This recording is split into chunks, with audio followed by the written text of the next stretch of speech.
55 Champ Shack Bird coming at you live for NSPN NexGen Sports. Go like and follow NSPN for total coverage of all team and combat sports, live shows, plus exclusive player interviews and unprecedented sports content creation.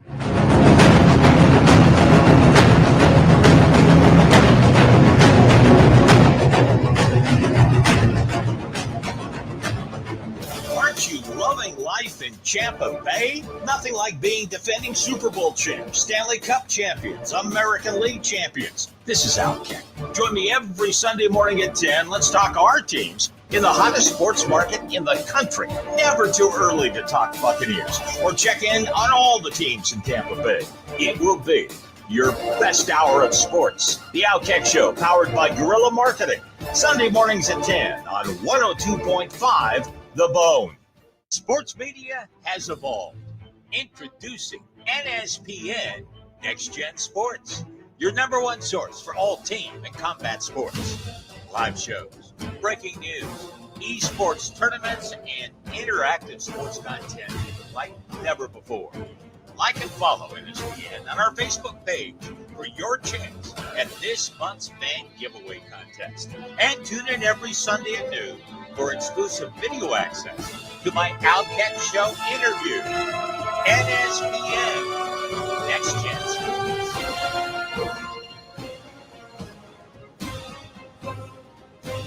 Outkick here. I have to tell you about my amazing pampered experience at Daniela LaCorey Styling Studio. First of all, I love what she did with my hair, but it's the entire experience that truly sets her apart. You walk in and chances are she's playing your favorite music because she matters. She pours you your favorite adult beverage because she matters. It's gone from haircut to a truly relaxing time only at Daniela LaCorey Styling Studio. Haircuts, men and women, full spot treatments, hair color. Get it all with Daniela. Check her out on Instagram at Daniela LaCorey or book her on the Booksy app at ladybarberdaniela.booksy.com. Tell her how Keck sent you and get $10 off your first service, plus neck and shoulder massage. Daniela LaCorey Styling Studio.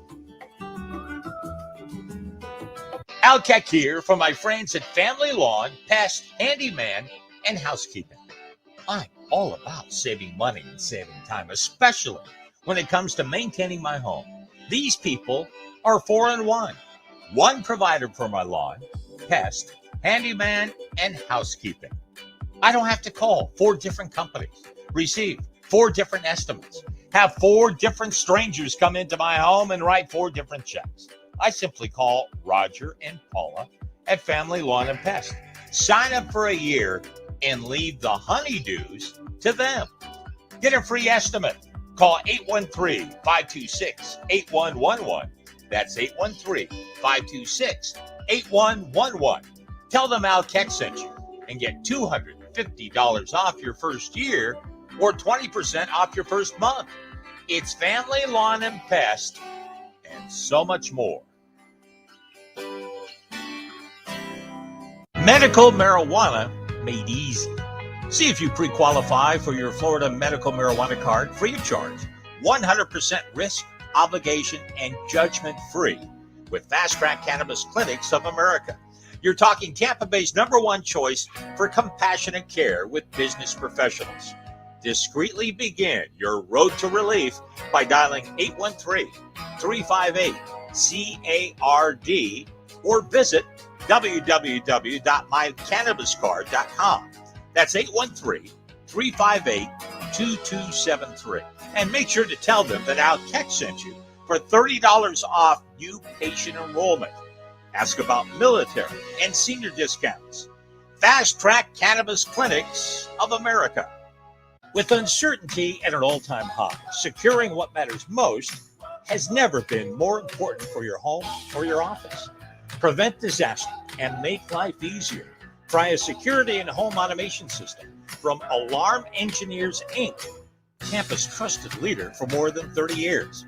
State-of-the-art security systems, award-winning monitoring, and now full-spectrum smart home solutions. Alarm Engineers, Inc. has everything your home and office could possibly need and will work with any budget. Book a free security or smart home consultation today. Call 813-948-4000. That's 813-948-4000. And get your first month free by telling them Al Keck sent you. Alarm Engineers, Inc.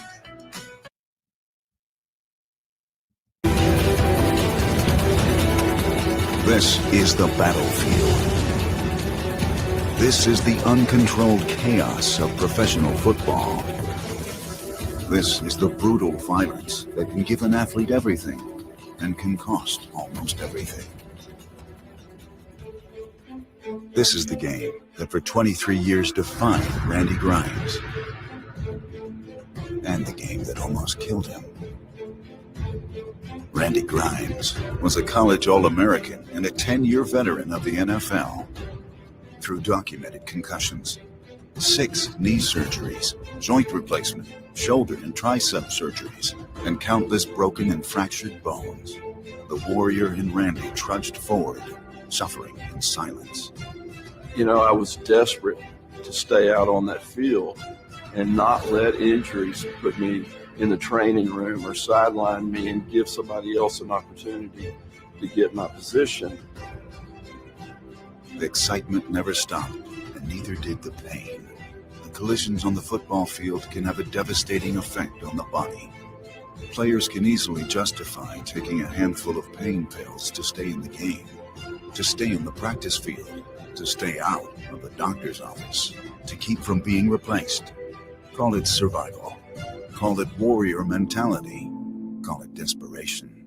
Call it anything but what it really is: addiction. The injuries were getting worse and the addiction was getting worse. And I couldn't stop. I couldn't stop taking the pain medication on my own. Randy took that suffer in silence mentality and those injuries with him when he left the game. And over the next 20 plus years, continued to justify taking the handfuls of pills daily. When I left the game, when I took that addiction into my retired life, when I didn't have the enablers around me or the ways to justify it, then that's when it really spiraled out of control. I began to see, his personality changing, the way he dealt with things. Of course, money was missing. He lost his job. We lost our home. Everything started just spiraling out of control. I can't tell you how many things I had to lose, how many relationships, how many homes, how many jobs, and I still couldn't stop. As bad as my life was getting, I knew why. I just couldn't stop doing it. On September 22nd, 2009, Randy flew from Houston to Fort Lauderdale and was driven an hour north to a West Palm Beach facility, where he fell out of the car and crawled on all fours the remaining 40 feet through the door, in full-blown withdrawal and sicker than humanly possible. Randy was broken and ready to surrender, desperate to get his life back. People often ask me to describe the process that I went through that day. And the only way that I can do it is to say that over that 20 plus years of addiction, God had plenty of opportunities to open the gates of heaven and let me in. What he chose to do was open the gates of hell and let me out.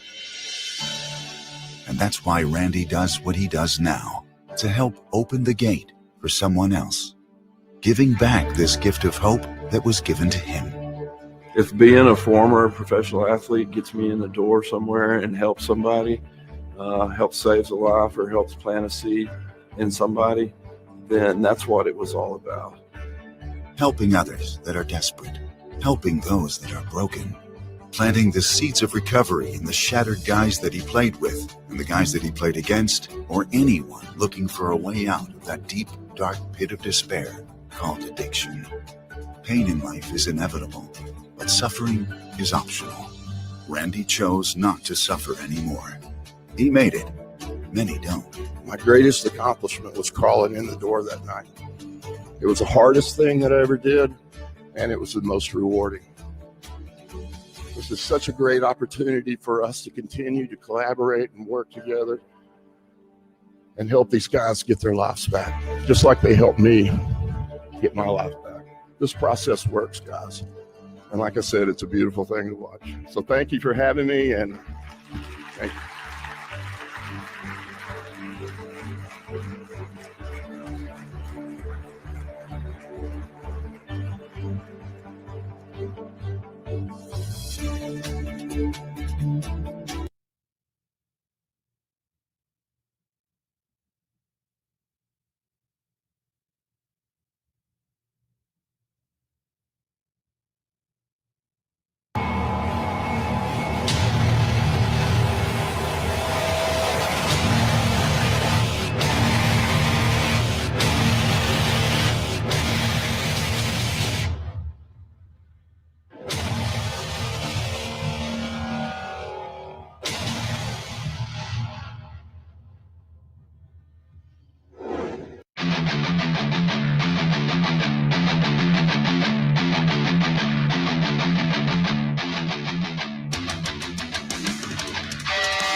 Hey guys, what's going on? Welcome back to another edition of the Evolution of Sports Talk Television live on NSPN. And of course, I love St. Pete.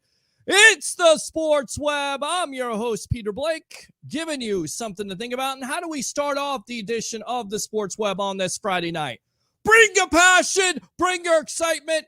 Just don't bring any nonsense. On tonight's show, we'll have very special guest, former Tampa Bay Buccaneers center Randy Grimes on with us, talking about his story, talking about Tom Brady, your Tampa Bay Buccaneers from last year, the future, and who knows, maybe he'll take some questions. Then after that, we'll discuss the comments from Bruce Arians today and Tom Brady.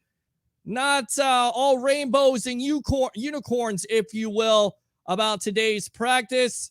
And then we'll also get into some around the NFL topics already, injuries plaguing some teams with the Dallas Cowboys and their quarterback situation, the Indianapolis Colts.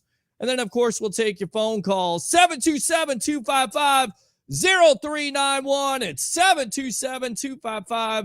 727-255-0391. So without further ado, I had to get this guy on. I've been trying to get him on my show after watching Dark Side of Football.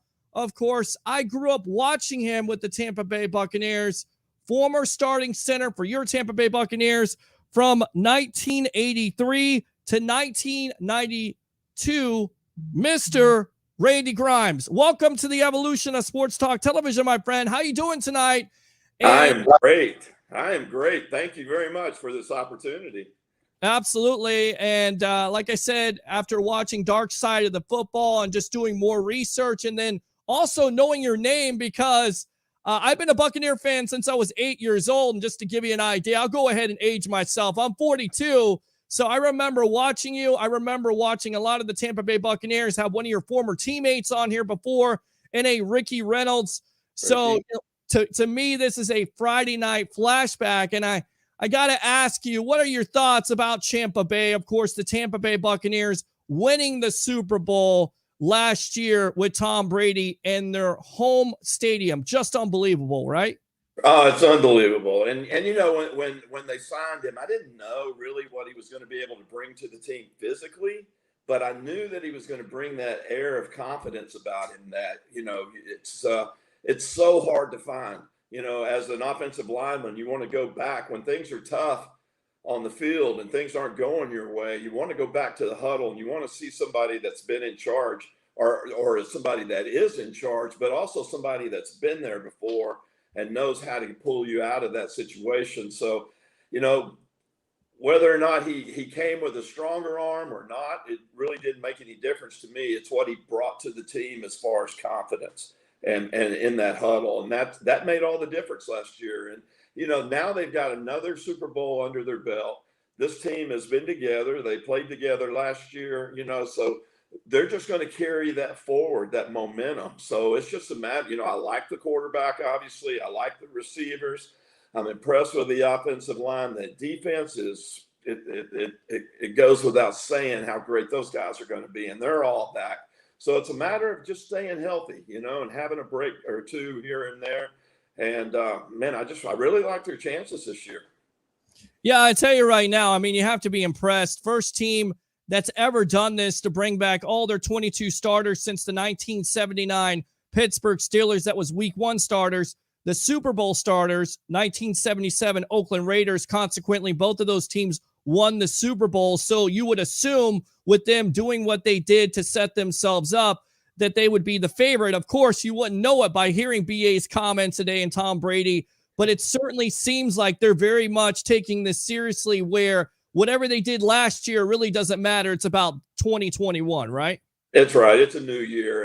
And I never had that luxury. In the 10 years that I was in Tampa, I had 5 different head coaches, 6 different offensive line coaches, 6 or 8 different quarterbacks, and a couple different general managers. So, that decade was a revolving door of coaches, players, front office people, and we really never had any consistency at all. So to have your whole team back and every starter in their position, another year under their belt, a championship year at that, there's going to be haters out there. There's guys that are already saying, and they say it every year, that Brady's another year older. He doesn't have it in him anymore.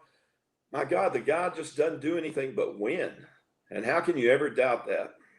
Yeah, no, you're exactly right. I mean, how do you doubt that? In fact, learning about playing through injuries, because we know about your career and how many injuries you had, but what you come to find out about Tom Brady, he's playing through a torn MCL, still throwing 40 touchdowns, still playing in the prime of his career. So in your opinion, do you feel like Brady and this offense can actually be better than they were last year simply because he's going to be healthy and also comfortable in knowing this offense? Comfortable in knowing the offense, but also, timing with his receivers, and just, again, another year of that confidence and that air of a champion that he brings to the team in the huddle. And, no telling what that guy's doing behind the scenes in team meetings and everything else that we're never going to hear about. But that's what he brings. And hey, I'll take Tom Brady at 50% over most of the quarterbacks in this league. I'm telling you, we're on with former Buccaneers center Randy Grimes, of course, also the creator of Athletes in Recovery. With that being said, you talked about the 2 Super Bowls for the Tampa Bay Buccaneers. In your opinion, what ranks higher, the first one or the second one? For me, it's this one, because not only do you play it through a pandemic, first-year quarterback in Tom Brady, and not only that, in NFL history, Randy, there has never been a team that won a home Super Bowl in their stadium until now. And not only that, but winning 4 on the road to do it. I mean, that says a lot about your team right there. You get better as the year goes on, but you never expect to be at that level to where you can go out and win those games on the road like they had to do to get to the Super Bowl. So, yeah, winning at Tampa was amazing. It was awesome. It's never been done before. But going out, for me, going out and winning those games on the road to get there were the biggest challenge. Yeah, I mean, you mentioned Drew Brees, Patrick Mahomes, Aaron Rodgers, of course, the Washington quarterback, not a big name, but still a pretty good defense. So to me, that's why they also rank. With that being said, you watch this Bucs offensive line. What do you think about the kid Ryan Jensen and how he plays? I mean, he's nasty. He's nasty. I love it. You yeah. know, and that's the part of the game that I watch. I'm sitting there watching the interior lineman play of the game when I watch a football game. And, I love how those guys play. They finish off blocks. They're nasty. They play till the whistle blows and then some. So, it's a young offensive line for the most part. They seem to stay pretty healthy. They seem to play. every position that you put them in very well. And, they seem to be playing together well. And that's something and that's what training camp's all about. It's to get guys that cohesion again, to get them in rhythm with each other again. And, by the time they get out of this camp and when you have bad days at practice during training camp, the coach is going to bitch about it.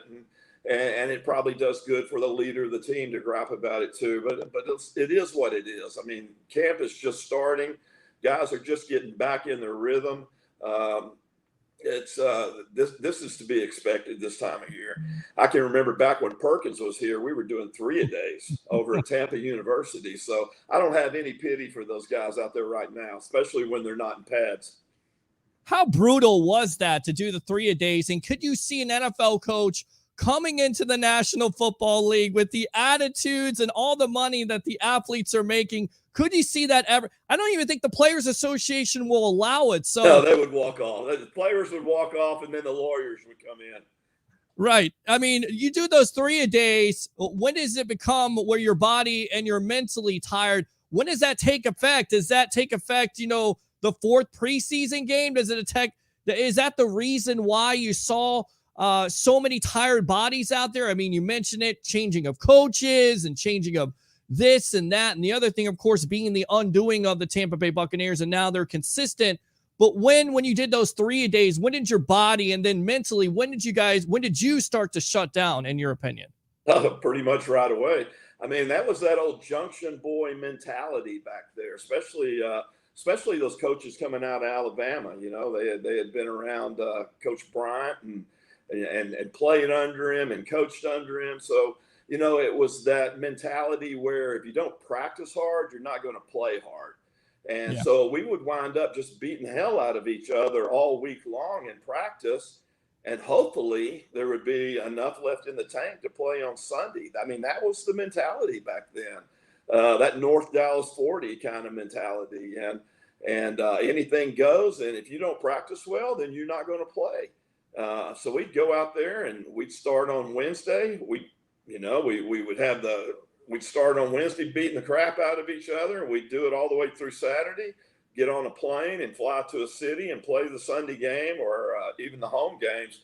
But, it was just a different game back then. Coaches were able to do different things back then. Players had to do different things back then. And it was just a different mentality. And, thinking back, and that was the only way I ever knew. That's how I practiced at Baylor.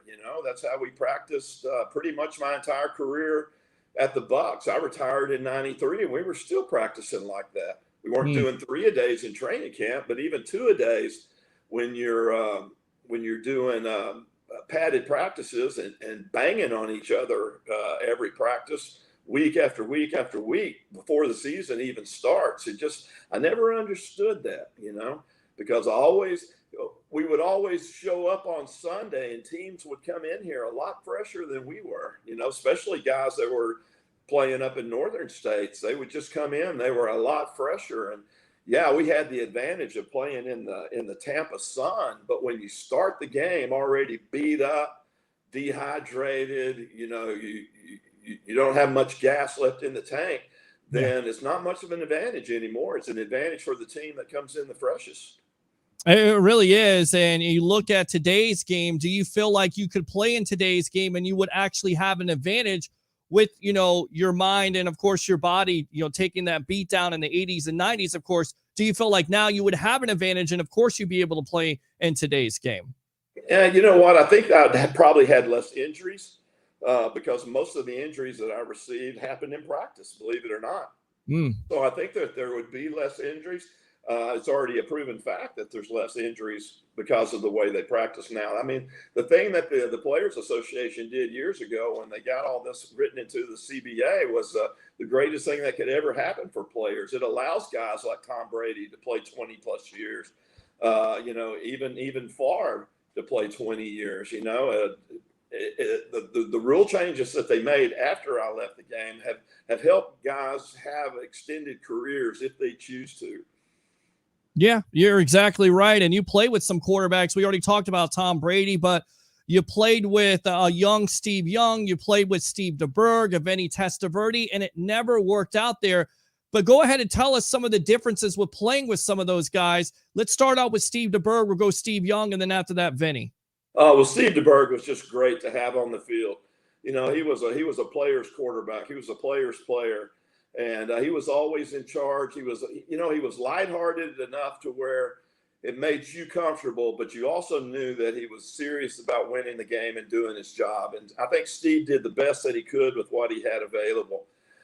Steve Young, man, what a great athlete.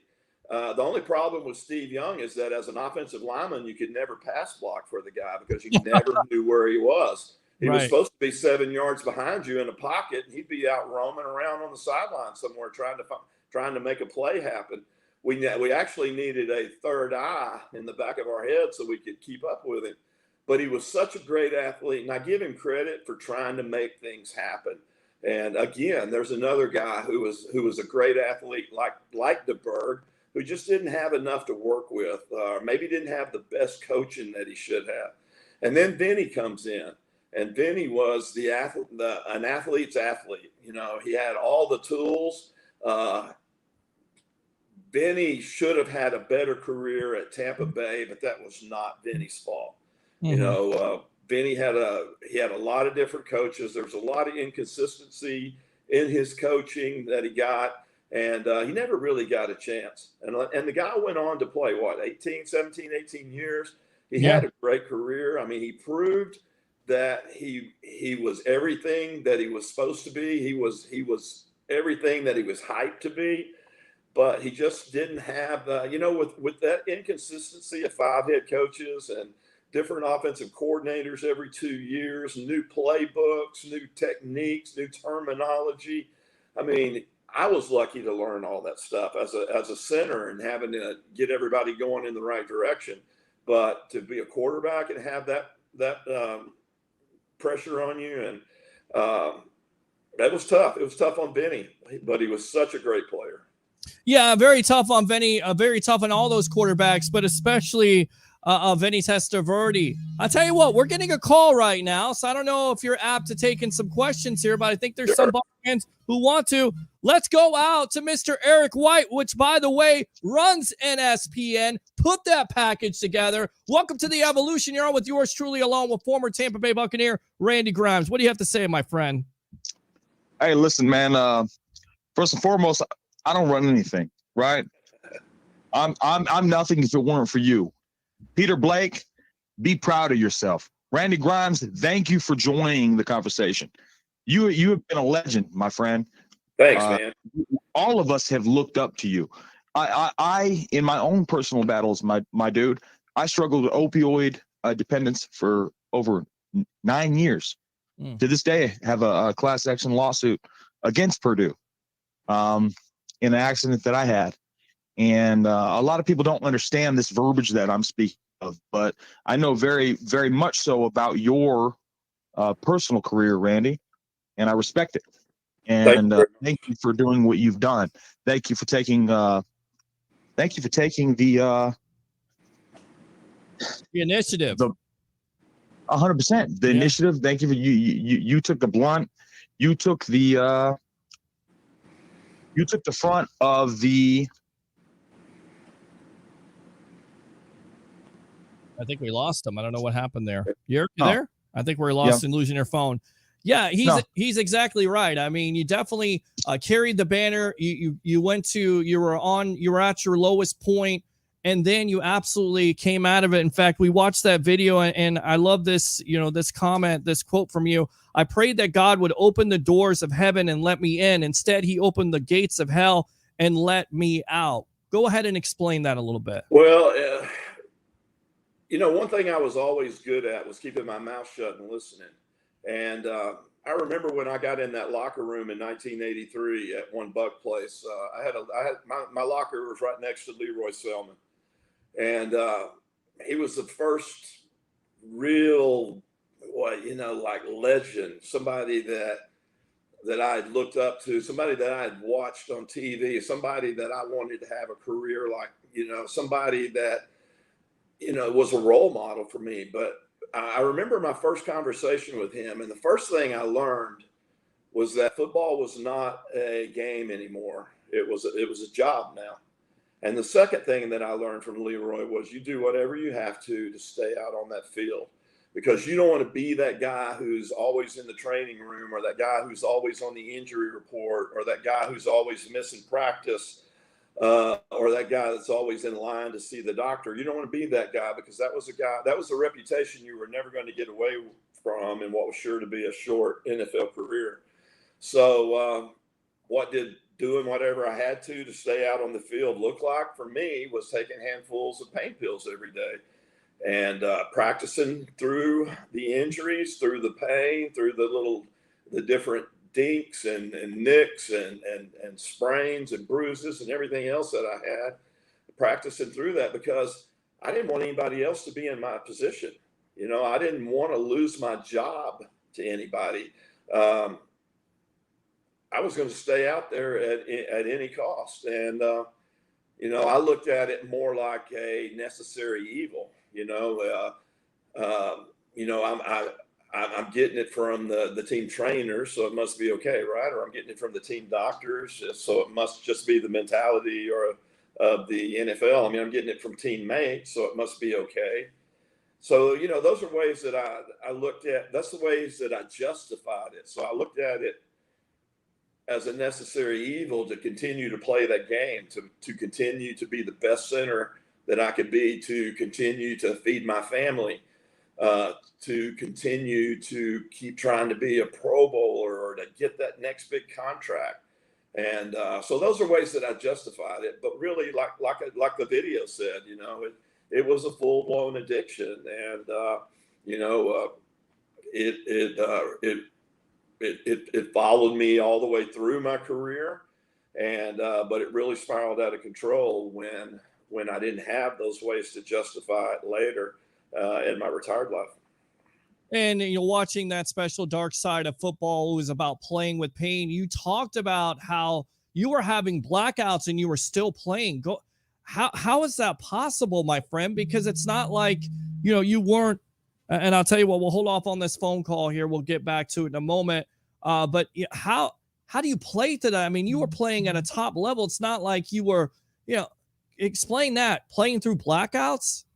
Yeah, I mean, we hear it all the time where somebody drives home drunk from a bar and they don't even remember how they got there, how they wake up the next morning. They don't remember how they drove home, how they got in their driveway. And that's what that necessary evil I was talking about progressed to. I was not only taking opiates to get through practice, but I was taking so many benzodiazepines to get to sleep at night.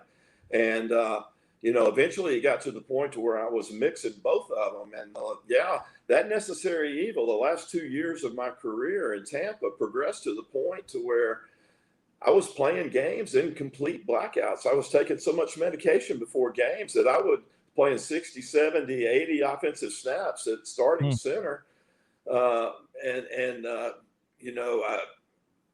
Playing a 1 o'clock Sunday game and waking up like at 11 or 12 o'clock that night on the couch at home. And I'd be all beat up and bruised up and dehydrated, my fingernails all torn up and everything that you are after an NFL football game. And I didn't remember any of it. And I played every down at starting center. I'd made line calls. I changed blocking schemes. I got people going in the right direction and didn't remember any of it. And that's the ugly part of it that I've only really started talking about the last few years because, God blessed me with so much ability and talent and the ability to be in the right place at the right time around the right people doing the right thing, football related. And I was fortunate enough to be a second round pick of the Tampa Bay Buccaneers. I wouldn't trade any of it for the world, but that's a part that's part of the guilt and shame that I carry about the way that I went out. Yeah, no, you're exactly right. And I'll tell you right now, it's just an unbelievable story. Eric, if you want to call back in, you can definitely call back in. I guess we had some problems with the phone line, but I think he has a question for you. But you talked about playing with the Leroy Selmon, of course, the first Tampa Bay Buccaneer Hall of Famer. Go ahead and describe that. Talk about playing against the Leroy Selmon and There was a poll just done by Pewter Report, and they actually said Warren Sapp is the greatest Tampa Bay Buccaneer of all time, but I kind of think it's Leroy Selmon. Where do you lie on that? Yeah, they're two different kinds of players, and Leroy is probably the person that made Randy Grimes the center that he was. Even though he was a defensive end, I had to go against Leroy a lot early in my career on the practice field, a lot of one-on-one stuff, and Leroy's the guy that made me who I was. He taught me everything I knew about being an NFL offensive lineman. And for that, I'm forever grateful for him. Between him and Dave Logan, I couldn't have had better teachers to go against every day in practice. So, Warren Sapp was great, but they're two totally different players. And, Leroy was one of those first guys that was coming off the edge really, really hard. He was one of the first guys coming underneath on stunts. He was slippery, he was sideways, and he was just so clever on the field. He's the kind of guy that would just clean your clock and then help you up with a smile. And, I learned so much about the NFL from Leroy Selmon. And, I remember my first start was at Texas Stadium, my rookie year. And it was at left guard. I'd never played left guard in my life. And something happened to Ray Snell during pregame, and he couldn't start against Randy White. And now you're talking about a Texas boy. I was a Texas kid who grew up watching Randy White, so he was really my legend, a legend to me. And to have to start against him in my first NFL football game, it was a dream come true. That was really a nightmare come true. But, I grew up so much that day, and I learned so much that day from Randy White, but also from Leroy Selmon, because Leroy watched me. He watched me play, and he would help me when I came off the field. It was a pretty cool thing that I have those memories about Leroy. You always talk about defensive linemen with violent hands. What kind of hands did Leroy have? Like you said, he would help a player up, but he had those violent hands, right? Go ahead and describe him. What made him so good besides obviously his effort? What kind of moves made Leroy Selmon so tough to basically guard in practice? And then talk about Randy White, what the differences are between both of those players. Yeah, well, Randy was obviously more of a bull rusher type guy, more of a right in your face kind of guy, where Leroy was constantly trying to get an edge on you.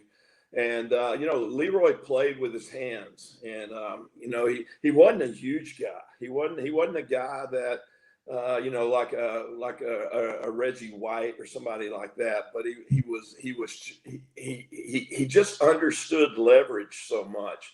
And, of course, his speed. And maybe the fact that he wasn't a big guy and he was one of those, really speed rushers that really came off the edge quick like that, maybe that was his advantage. But Leroy was the kind of guy that, he was one of the first that would start slapping down your hands. And anytime you tried to get leverage on him, he would just get up underneath you and take you right back into the quarterback. So, I mean, the position of defensive end changed a lot because of Leroy Selmon. Randy White, though, he was just a bull rushing, head slapping, kind of in your face, throw you into the quarterback if he couldn't get there himself kind of guy. And, that's you have a lot of those, especially in the middle of the line, and Randy was more of a defensive tackle. So it was a different position than what Leroy was playing. But, I played against some great players, the Reggie Whites. He was probably the best, the Michael Carters, the Jim Burts, the Joe Kleckos, just great players that I've got some great memories of. What's your best memory of a tough matchup? And who is a guy that was the toughest you ever faced? You talk about Reggie White and Klecko, but go ahead and give me one of those players. Of course, I've heard about Reggie White before. We had Leon Searcy. He was on, former offensive lineman for the Steelers and the Miami Hurricanes and the Jags and various teams. He talked about how tough Reggie White was. But talk about a player that was very tough for you. Why was he tough? And then talk about a player where, you kind of dominated him, Randy. You kind of got the best of him. Well, I won't talk too much about those guys. Oh, come on. A lot of them are my got to do here. But, on third and longs and in shotgun, they would always move Randy or Reggie White in the middle. So I was usually on an island with that guy. So some of those times it was absolutely, excuse me, impossible to stop him. I always had to have help. Either one of the uncovered guards or a running back or somebody, because the guy was absolutely unstoppable. Usually by the time I got the ball shotgun back there to the quarterback, he was already on my edge. He was just that quick. So I had to have some help. So there's a guy who, when he played nose guard in a third and long situation, he was absolutely unstoppable without help. Now, on a play-to-play basis guy, somebody who just was a run, stop, and jamming kind of nose guard, I think about the people like Jerry Ball, or Michael Carter. I think about people like Klecko, who was cocked sideways in the nose. He was the first guy to ever cock sideways at nose guard. I think about those kind of guys who you just couldn't root them out of there. They were doing their job by just stopping you dead in your tracks. And, those were the tough days. Those were the days where you earned every dime of what you got paid. Yeah, I remember Jerry Ball. Of course, he played with the Lions, and, he's always trying to, stop the Buccaneer running back, of course, and get in there. And I look at these defensive tackles for the Tampa Bay Buccaneers they have today, Anna Dominican Sue, and, of course, Avita Vea. Talk about trying to play against them, namely Avea. I mean, the man is 340, 360, but he runs like he's 250 pounds. How do you block that? I don't know. I never had to face anybody like that, so thank goodness. But, today's athletes, they're so much better coached. They come into the league so much better coached. And, they're better athletes. They're bigger, they're stronger, they're faster, they're smarter, I think, because I think they've seen new offenses, they've seen new defenses, they know how to react to things, better coaching. So, these guys today, they are just so impressive coming out of college. And then, I think that, like I said, the game has changed in the pros. I think they're getting more opportunities to stay in the gym longer. That was something that we did, but we did it when we were so tired, that it was so tough to keep your strength up during the season because you were just so beat up and tired from practice. But now they have the opportunity to stay in there longer and get more work done in the gym. And that helps you stay healthier too. So, it's a different game now. And because it's a different game, then all those positions are different.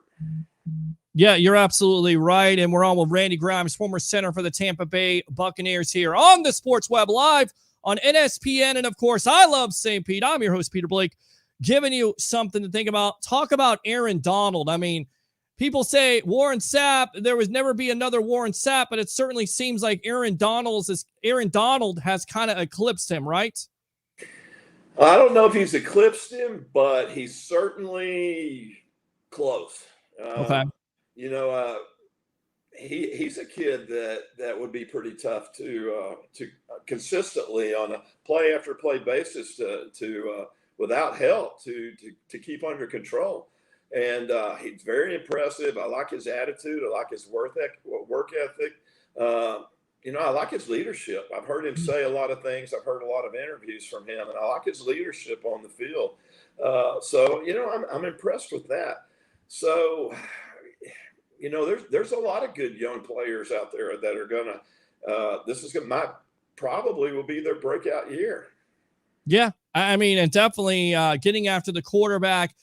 That's why the reason why these defensive linemen are paid so much money at this point. Talking about the offensive line, talk about your position a little bit. Take me inside of why it is so difficult to play center in the National Football League, in your opinion. Well, other than having to snap the ball and be responsible for somebody like Tom Brady, the center is usually the quarterback of the offensive line, and he's the one that's relied upon to make all the calls and get guys going in the right direction. There's a lot of changes that are being made over on that defensive front from the time you break the huddle and, before you get that 5 yards up to the football. So there's a lot going on in the mind of a center. There's a lot going on in the mind of all the offensive linemen, but mainly the center. He's got to declare the strengths. He's got to find the right linebacker that they're responsible for. He's got to get guys going in the right direction. And, there's so much more to that position than just blocking. You got to snap the ball. You got to be able to take a step at the same time while you're snapping the ball.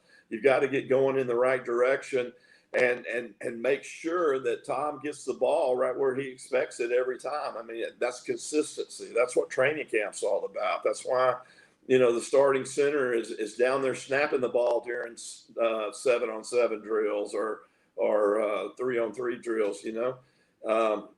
It's just consistency, and it's like training your brain to where everything becomes just reaction instead of something you have to think about. So there's a lot of work that goes into it, and it's all footwork, it's all speed, it's all handwork, and it's a tough position to play. But once you've done it, and like for me, that's all I ever knew. I couldn't. I was talking about that game that I had to play at left guard against Randy White. It felt weird me not snapping the ball first, putting my hand down on the turf and like everybody else and starting to play. I was used to coming up, grabbing the laces, getting the ball to where it was going to be put in the quarterback's hand just a certain way, and it just becomes second nature. Ever have the quarterback there? And I don't know if I've ever seen this before. I've seen it with rookie quarterbacks before. Vinny or Steve or Steve Young. Did they go under the guard instead of the center? Did that ever happen in your career? Because I've seen that happen before rookie quarterbacks. Did that happen with any of those quarterbacks when you played? Yeah, that's pretty common. That happens a lot. And give a quarterback a break there. He's got a lot to look at from the time we clap and break the huddle. He's looking at secondaries. He's looking at strengths of the defense. He's finding linebackers too. And so, he's not really looking to see if he's coming up to the right ass or not. Good stuff. Randy Grimes, former Tampa Bay Buccaneers center, here on the Evolution of Sports Talk Television, live on NSPN. And of course, I Love St. Pete. I'm your host, Peter Blake, giving you something to think about. With that being said, talk about your offensive line crew, namely a Paul Gruber. What was it like to play with that guy at left tackle? To me, besides you, he was the most consistent on an offensive line, right? Yeah, Paul was a gentle giant, man. That guy came in with so much talent, and he was just so quiet, so soft-spoken and so forth. But man, you put him on the football field, there's a guy who would never get injured. There's nothing that he wouldn't do to make sure that he got his block done, to protect the quarterback, to protect the quarterback's blind side. And being a rookie at the time, that was pretty awesome in itself.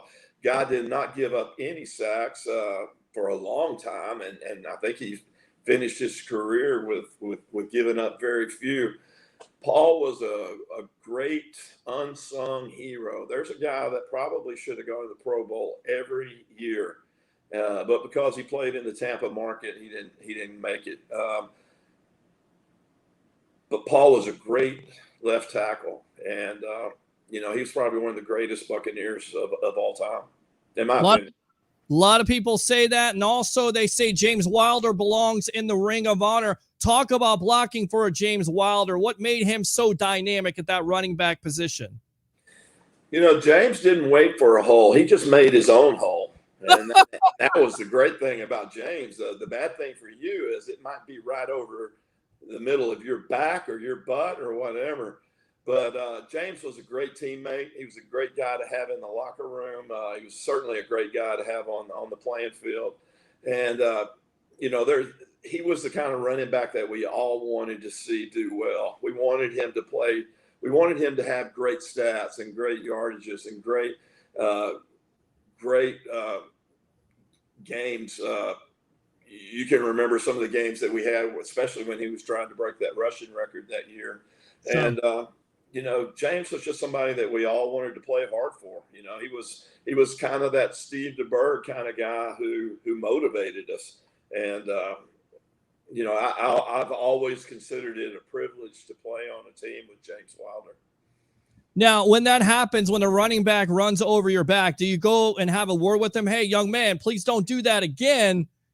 Is there a situation where that happens? You kind of take him. No, that doesn't. No, that doesn't. It doesn't work like that. If he ran over your back, then that's probably because you didn't make a hole for him, and that's on you. So. All right, good stuff. Good stuff. At least he's being honest. I kind of feel like he would, take him aside. I like to see that, just kind of grab him like, look, if you run over me again, I want to show you why you don't run over me. All right. Do you feel like the NFL, you talked about the drug addiction that you've had with pain pills and shots. Do you feel like the NFL should do more of getting away from that? We have medical marijuana as our sponsor, and it seems like the NFL is kind of against that. Do you think the NFL should kind of embrace other ways for players to deal with those type of pains that you went through in your NFL? Yeah, absolutely. Opioids are not the solution. That's for sure. The game's changed a lot. I like to think that there's been a lot more accountability in the 12 years that I've been advocating for this. I like to think that there's a lot more accountability with the way that team doctors prescribe. I don't think there's as much off-label prescribing of narcotics in the locker room as there used to be. I think to some degree there's still some. I've worked with some athletes who have recently left the game, and they tell me that it still goes on to some degree, but I don't think it is what it was back when I played. Where it was readily available, all you had to do was ask for it. I mean, we had an open drug safe that you could go get whatever you wanted out of there if you wanted to. Matter of fact, if it was ever accidentally locked, then the jersey number for the three white guys that started on defense at the time, that was John Cannon, Mark Cotney, and Scott Brantley. Their jersey numbers were the combination to the drug safe. So you can just get in it and get whatever you wanted out. So there's a lot more accountability than there used to be. And I'm quick to never blame the Buccaneers or the NFL for my addiction that started when I was a member of the NFL. But, it's certainly not their fault. I'm responsible for everything that I put in my mouth, believe me. But it was available back then, and I don't think it's as available as it used to be. And I think that there's more accountability as far as with the DEA and the different agencies that they have to report to for prescribing narcotics. So I'm proud of the work that we've done in the last 12 years that we've advocated for this. Yeah, I want to go back to the NFL because I know you don't want to blame them, but do you feel like the NFL should do more for their players that have played in the past? And you look at this new crop of players, they're getting paid big time money. The older players didn't necessarily get that. So do you feel like the NFL should do more for that? Because we've seen, NFL players die from CTE and the life expectancy, I believe, is like 53 years old. So in your opinion, do you feel like the NFL should do better with that aspect also? Yeah, and that's always been an issue. The NFL could do a lot more for retired players. They could help players better transition. That's something that I talk about a lot, is that we as athletes, we're never prepared to leave that game. And when we don't have that uniform to put on anymore, or that playbook to look at, or that itinerary taped to the wall to look at every day, I think we struggle. We always think we're prepared for it, but until it really happens, and I can remember Sam Wyche putting his hand on my shoulder and saying, "Randy, your services won't be needed here in Tampa anymore." And I can remember thinking, wow, that's how it ends.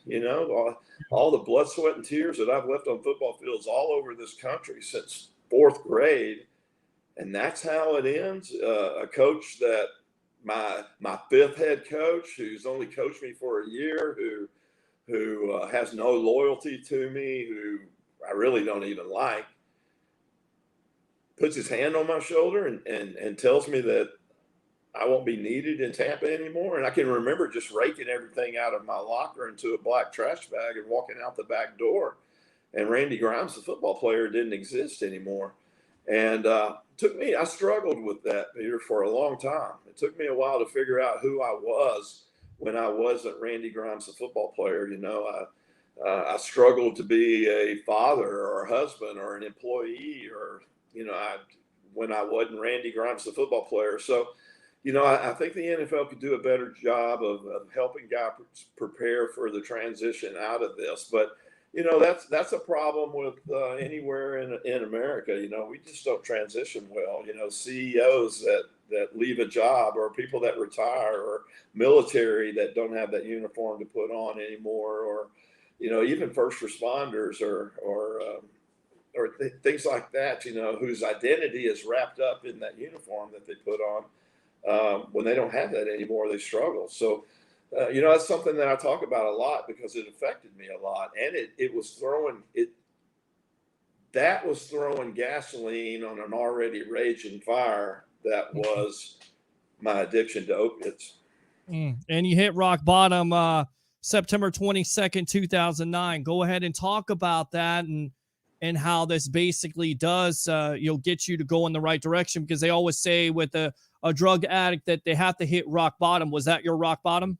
Yeah, and what I say a lot about that is a lot of times I hate that term, you got to hit rock bottom, because a lot of people don't recover from their rock bottoms, or they have a felony or something that follows in the rest of their lives. But the perfect storm was happening in the spring and summer of 2009. And, Tom McHale had just passed away. And Tom McHale was somebody I was very close to, somebody that I'd played next to for many years, somebody who was out there doing the exact same thing I was doing. And that was self-medicating his injuries that he got while he played in the league. And one morning he just didn't wake up. And I love Tom McHale. And, that really started getting my attention. That scared the crap out of me. And I was also having a bunch of health scares. I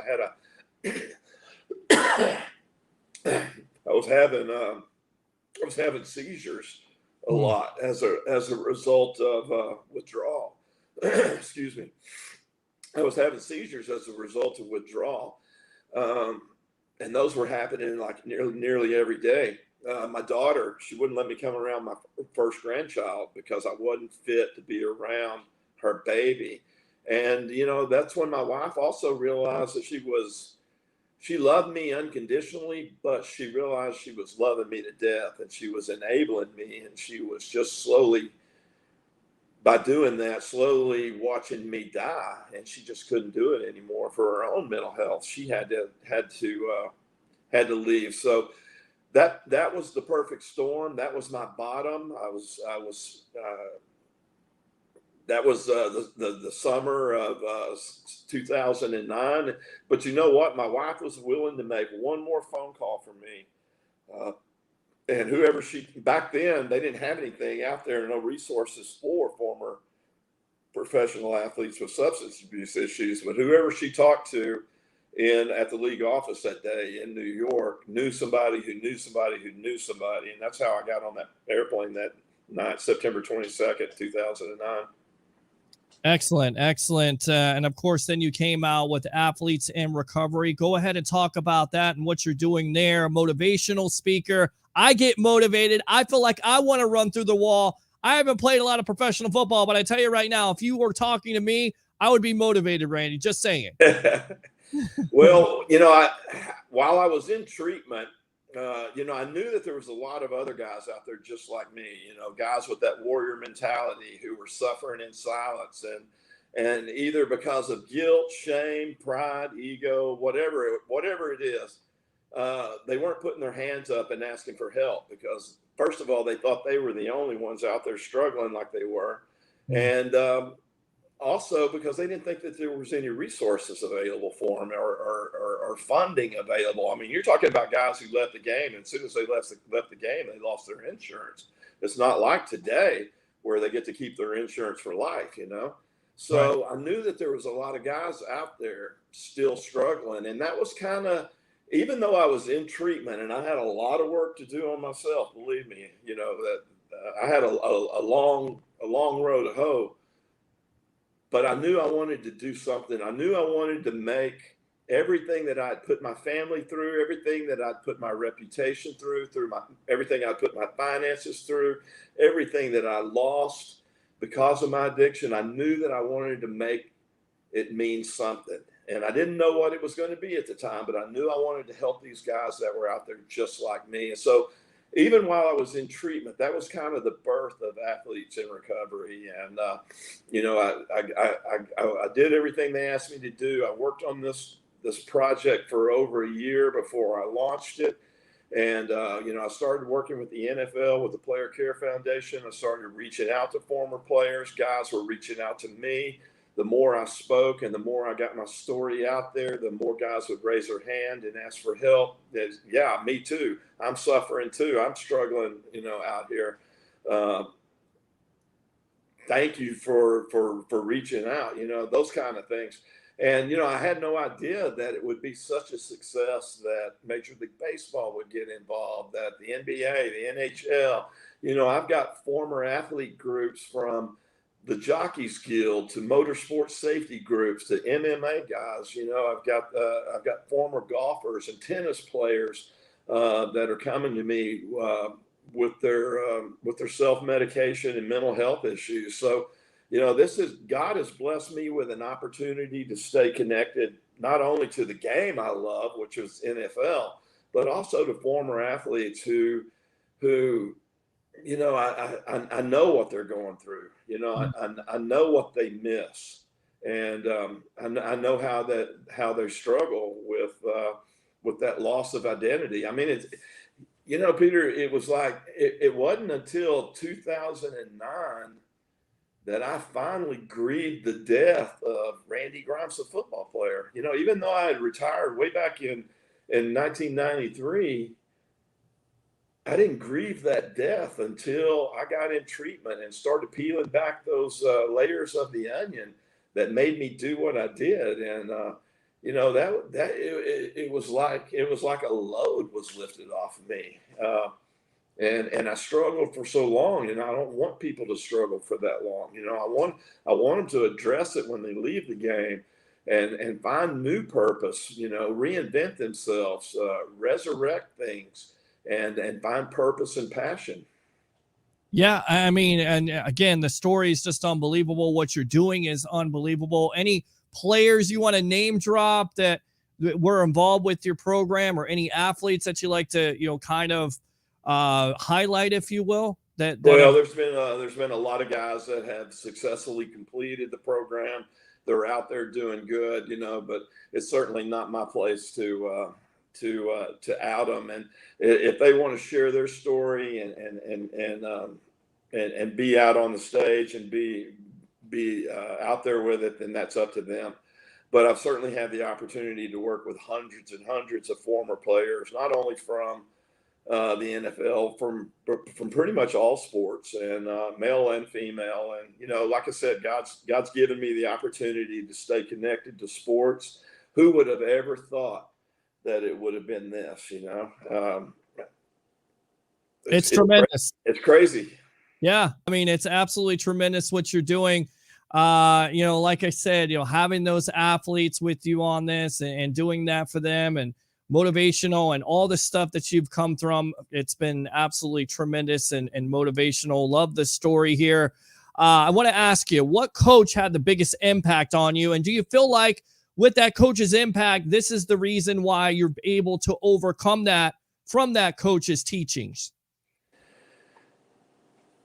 I can't say that any of I've got to go back to my Baylor days when I talk about, my offensive line coach and head coach, Grant Taft at Baylor. I really, with in the pros, Peter, it was just such a job, Yeah. There was not that personal relationship with the players and with their families that you had in college. So, and really, when you have 6 different offensive line coaches in 10 years, Right. you're not really going to develop a great bond with anybody. Sure. I had Coach Perkins the longest. We had probably the best relationship, and God rest his soul. There were a lot of positive things that I took out of those 4 years with him, but there was also a lot of not so positive. Gotcha. What about BA? I mean, Bruce Arians has been unbelievable for the Tampa Bay Buccaneers, of course, winning his first Super Bowl, overcoming cancer, coach of the year multiple times. I mean, talk about him. What would it be like to to be under him and him be your coach? And do you feel like with being a coach, is that the most important thing? It's not about the X's and O's at the end of the day, Randy. It's about developing those relationships with their players. Most important thing. And he's a guy that supports everything that I do. So I'm very grateful for him for all his support for athletes in recovery. He's a player's coach, and relationships are the most important things to him too. And he's made that very clear. He's made that even clearer to, and this, with his assistants coaches. He doesn't want them. He wants them to continue strong relationships with their family during the year. So, that mentality just didn't exist back in the 80s and early 90s. You didn't have coaches like that. You had coaches that were sleeping at the facility. You had guys that were breaking down film every day and every night for 6 months. They were living at the facility. That was the mentality back then. I think things are more relaxed now. I think things are more family oriented. But one thing you said a minute ago, that is the most important thing, and that's relationships. Well, I tell you right now, I like our relationship here. And of course, you're always welcome on the evolution of Sports Talk Television. In fact, I'm a St. Pete guy now. There you go. You're absolutely a St. Pete guy now. So maybe we'll have to get you out to one of our watch parties. Oh, I kind of put out the surprise out there, but who knows? And I'd love for you to break down some offensive linemen. Really quick, one last question to get you out of here. Tristan Wirfs, a rookie that comes out of Iowa, doesn't have all the preseason reps and only gives up 1 sack. How tremendous was his season this year, in your opinion? Well, we've already talked about him. He's the next Paul Gruber, or maybe he's going to be even a greater player than Paul Gruber. Wow. But I've seen what a guy like that can do and what he's capable of, and how impressive. And it doesn't matter that he was on the right side. So there's some great defensive ends that are playing over on that side. So, I think left tackles get way too much credit. I think there's a lot of work that's going on over on the right side. And that guy, he came in and he manned up right off the bat. And, you can't say enough about that. You can't teach that. That's either you got it or you don't. And I give credit to the Buccaneers scouting department for going out and finding a guy like that, because that is so rare. Yeah, it really is. And I know there were a lot of pundits out there saying there's no way a rookie can come in there and protect Tom Brady and do a fantastic job and not give up multiple sacks. This guy gave up 1. So the sky is the limit, as well as the sky's the limit for Mr. Randy Grimes. Go ahead and promote yourself and promote once again what you're doing, Athletes in Recovery, my friend. Yeah, it's Athletes in Recovery on Facebook, but if you go to the website, it's proathletesinrecovery.org. You can find me there. You can find me at randygrimespeaks.com. But come on to Instagram or to Twitter at SoberCenter60. And you'll find me, but look us up on Facebook. Again, it's Randy Grimes or at Athletes in Recovery on Facebook. But follow us, support us. I'm guilty of kind of boxing myself in, and people think that I only work with athletes, and I don't. I work with anybody who is seeking recovery. Anybody that wants to give up this lifestyle of doing the next wrong thing.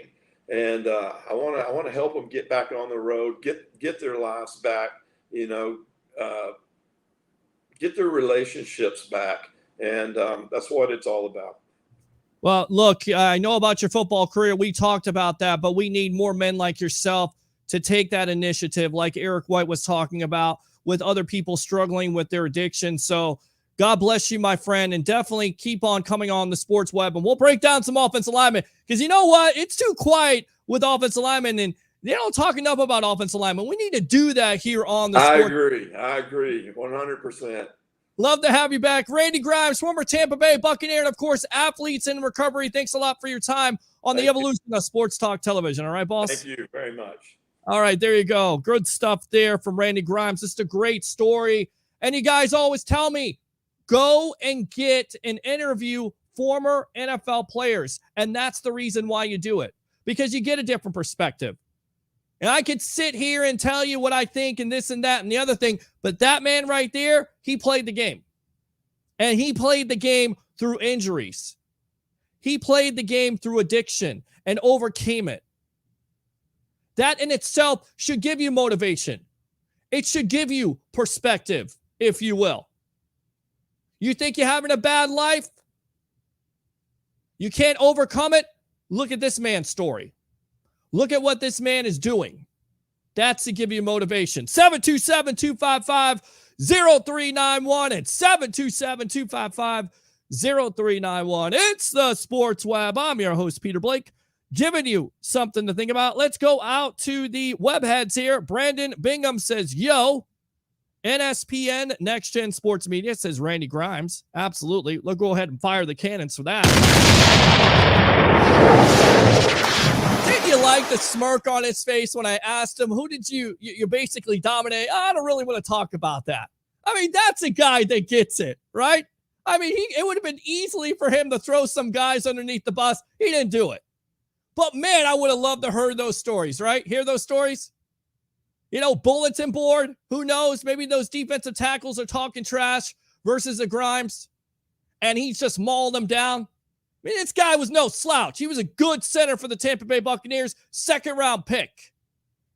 And 104 games started? Unbelievable. So I loved hearing that. I loved seeing the grin, too, because he was ready to let it go. And I'll tell you right now, if you have not checked out Dark Side of Football, Playing with Pain on Vice, anything that Vice does, by the way, Dark Side of Football, Dark Side of the Ring, Dark Side of the 90s, anything they do, they come correct. They're on point. Great shows to watch. Definitely tune into that one. Dang, Peter, we missed out on Aaron Rodgers. I told you weren't going to get Aaron Rodgers. Enough of you in trolling all the time. I mean, I love you, Troy Polamalu, King Troy, Trojan Legend SC. You always troll me on this show, but I told you they weren't going to get Aaron Rodgers. Now, what happens next year? We shall see. Because basically, Rodgers controls the narrative. He doesn't want to beat the Packers. It was about money. They redid his deal. It's the last dance for the Packers, according to Davante Adams and Aaron Rodgers, which, by the way, they have not won a Super Bowl together. I mean, come on, if you're going to do a comparison with Pippen and Jordan, at least win some championships together. They haven't won nothing. As many championships as I have. So we'll see what happens with the Aaron Rodgers situation, and we'll see what the effects are going to be. And maybe we've made a big deal about it in the offseason because it's great for sports talk television, is it not? I mean, it pushes the needle. Most likely won't have any effect on that locker room. You know why? Because it's Aaron Rodgers, and he's still playing at a high level. All right, hopefully we can still get Deshaun Watson. Don't want him. I'm telling you, I don't think he plays this year. I do not. Not with some of the more details that are coming out about this man. Not good. 10 criminal complaints. 2 women who have not filed a lawsuit who have just gone straight to the Houston police. Not good. The NFL has been quiet about it. I get it. He's able to practice right now. But that could change, and just like that, boom, it could change. So I don't think he plays this year. That's my prediction. At all. Commissioner's exempt list, suspended with pay, and we'll see what happens next year. Randy, absolutely. Randy loves that trench work, making those line adjustments and calling the blitzes out. I'm being serious. We're going to get that guy back on, and he's going to break down some offensive line tape. And he's going to tell you what was wrong and what was right. And that was a big time key with this team last year with Tom Brady. You got to protect your quarterback. By the way, he's turning 44 in a couple days. So once again, it's a big time priority for this offensive line to come together. As my dad would say, to gel. They gelled last year. They played well. That's what you got to do. Troy Polamalu, King Troy, Trojan Legend. I went to McDonald's and I saw Carson Wentz applying for a job there. Well, it looks like he's going to be out indefinitely with a foot injury. Uh-oh. Uh-oh. no! We suck again! Yeah, I think that's how Colts fans are feeling right now. I mean, here you trade for Carson Wentz, who had his fair share of success with the Philadelphia Eagles, right? MVP candidate in 2017. What happened? Wheels came off. Not able to stay healthy. And then on top of it, needed a change of scenery, finally gets it and hurts his foot. Not good. Looks like indefinitely. We'll see. We will monitor that situation on how long he'll be out. But it's disappointing, right? I mean, you get Frank Reich as your coach, who you were very successful with when he was an offensive coordinator for the Eagles, and now he's going to miss some substantial amount of time. Disappointing. But again, that's what happens. You know, training camp, whatever else, injury happens, changes the whole complexion. I don't have to tell you, especially a quarterback. So you better have a good backup quarterback. All right, what's up, everyone? Says Christopher Cole. What's going on? Thank you for sharing your story. Wasn't that great? And he talked about Scott Brantley. I wanted to ask him about Brantley. So I'll do that next time we get him on the show. And there'll be next time, trust me. I probably met Randy Grimes in 86 when I was at Shriners, but it's been so long ago. Good stuff, my friend. Kimberly says, I love your memories of Leroy Selman. I mean, who doesn't? Leroy Selman. First Hall of Famer for the Tampa Bay Buccaneers. The gentle giant.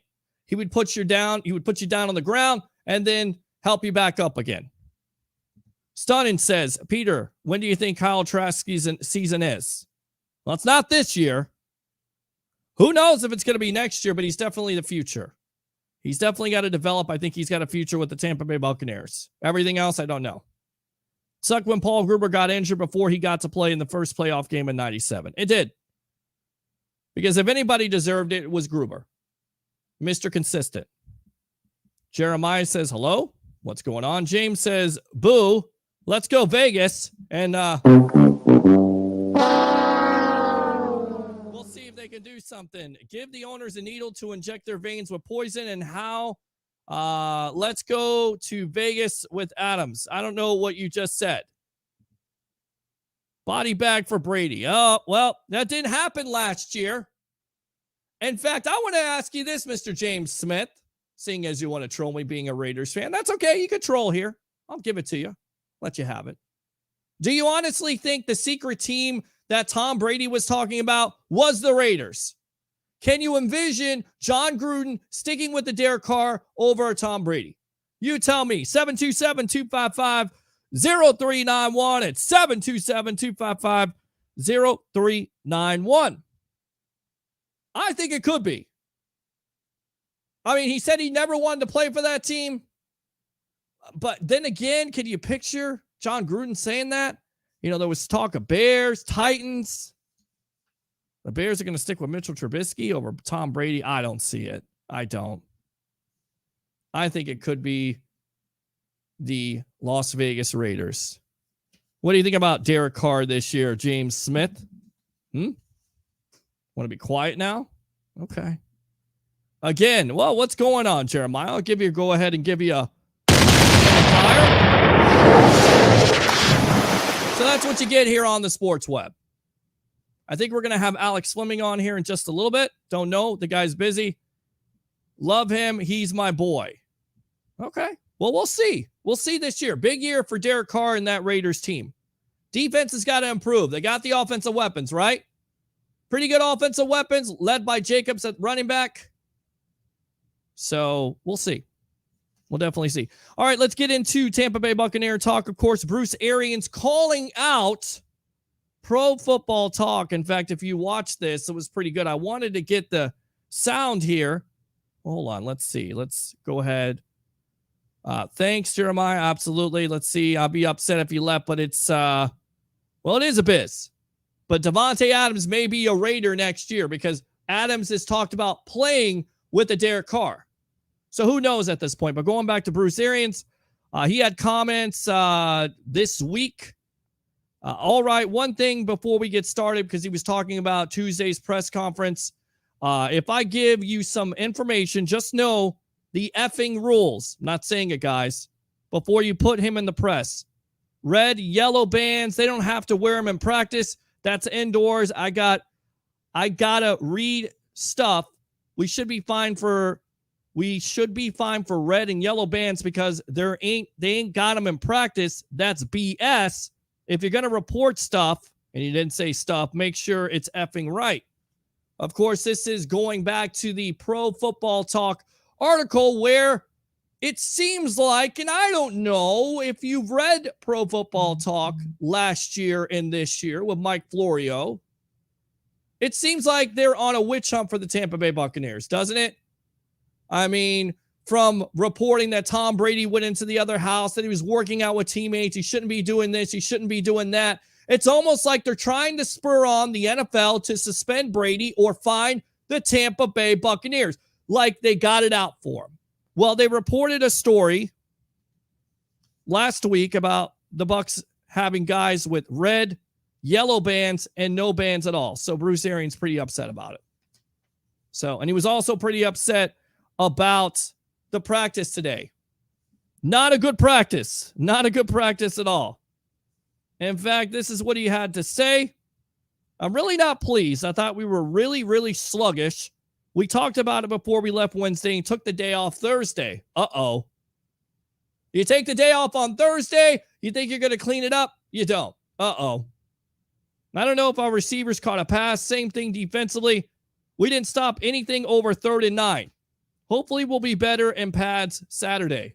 Hopefully. But again, it's just training camp.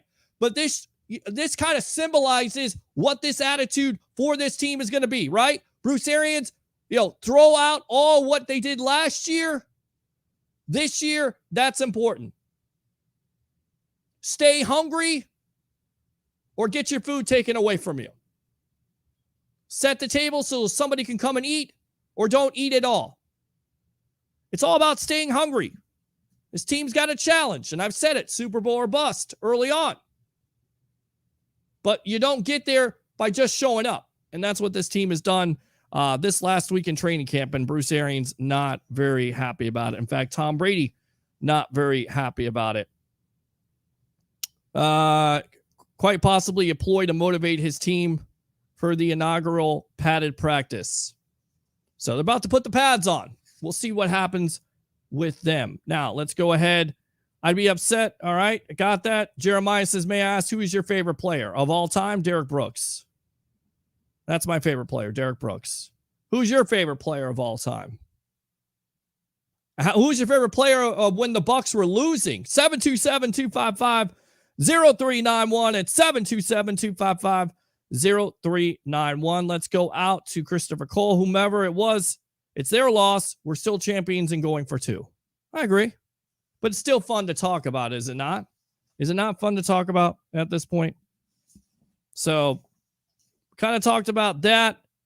Talked about Tom Brady being upset. Of course, some appearances today. Players showing back up again at camp. Jordan Whitehead being one of them. Of course, was removed from the roster when he was placed on COVID-19 reserve list on July 23rd. He was back at practice on the sideline on Friday. According to Pewter Report, the Buccaneers also waived safety Augie Contressa to open up the spot for Whitehead. And then O.J. Howard, who's coming off a ruptured Achilles, also was seen warming up and catching the ball at the side. So guys are coming back. I get it. We talked about Cameron Brate being on the PUP list and being worried about the position, as you should, but the Bucs are starting to get some of these players back. So we'll see what happens with that. Dak Prescott, we mentioned that with him dealing with an injury on his shoulder. Don't think it's too serious. For a Cowboy fan right now, they're kind of worried about it. Not going to lie. With Prescott coming back for the major injury he had and then signing that major contract extension, you don't want to see anything go wrong, and you already have an injury. In fact, Dallas has all kinds of injuries at this point.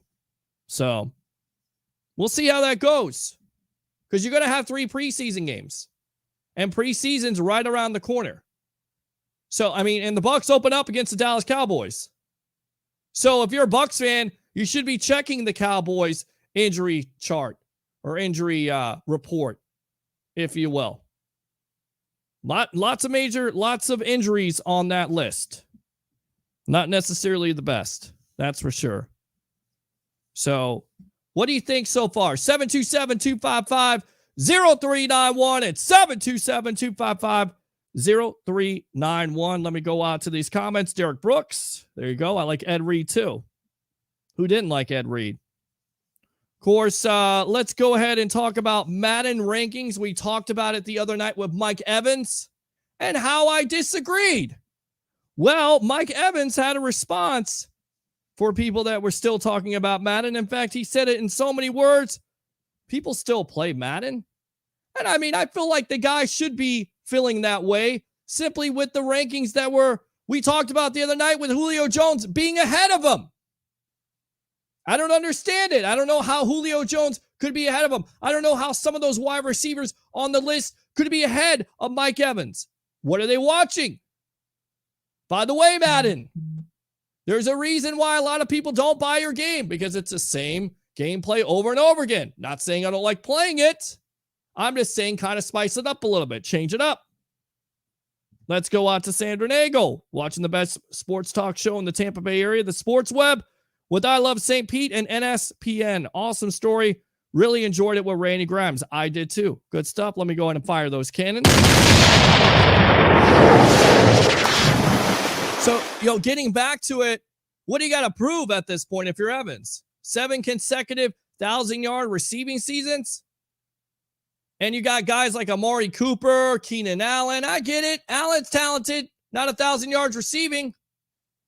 Not 7 straight years. Julio Jones, again, everybody's all hyped up. Julio Jones going to the Tennessee Titans. How many games did you play last year? 9? 9 games last year. Didn't even have 1,000 receiving yards. Ranked ahead of Mike Evans. So Mike Evans had something to say. People still play Madden. Love it. Boom shakalaka. Yeah. Absolutely dunked on EA and Madden. All right. The top quarterbacks were released, the rankings for them. Some of this may not necessarily surprise you. Patrick Mahomes at 99, Tom Brady at 97, Aaron Rodgers at 96. How do you like that, Bucs fans? Brady over Rodgers, as it should be. Russell Wilson, 94, Lamar Jackson, 90. Deshaun Watson, 90. Wonder if that rating falls if he gets suspended. Josh Allen, 88. I think actually Josh Allen's a little bit better than Deshaun Watson.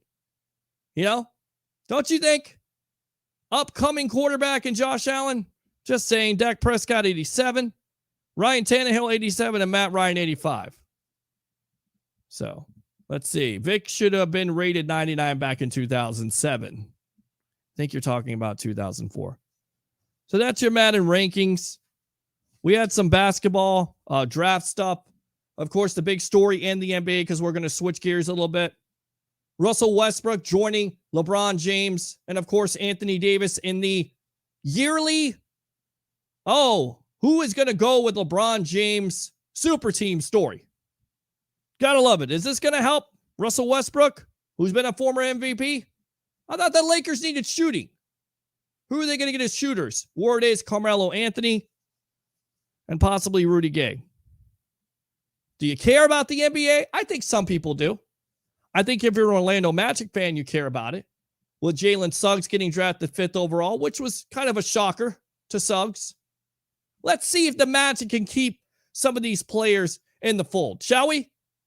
Maybe not try to trade everybody, right? Maybe let them develop, see how it works out, keep the coaching staff. That's the one thing I took out of that Grimes interview. He said about the Tampa Bay Buccaneers, constant changes all the time. Coaches, GMs, players, different systems, doesn't help.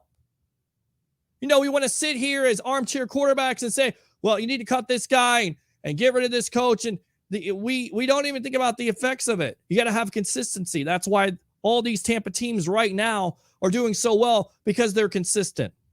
And they have consistent ownership to a certain degree. Rays. Definitely the Lightning. And definitely the Tampa Bay Buccaneers. So, yeah, Jalen Suggs, 5th overall. And I want to make sure I get this correct because his brother is on the team. I'm just looking through my notes right now as we speak. The 8th overall pick is, I cannot pronounce this guy's name. It is Wagner.